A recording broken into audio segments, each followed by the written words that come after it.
Are microwaves bad for your health?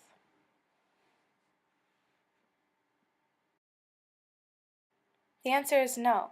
Having a microwave in the house does not pose a threat to the well-being of human health.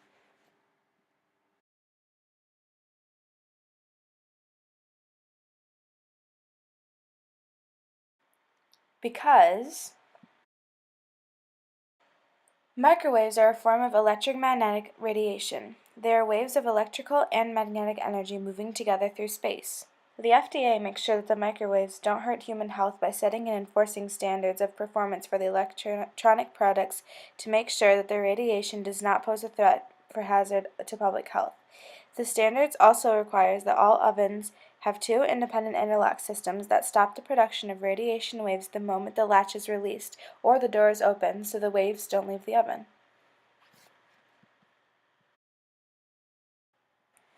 The microwaves are kept inside the oven at all times, therefore, they're not harmful when they're used inside your home.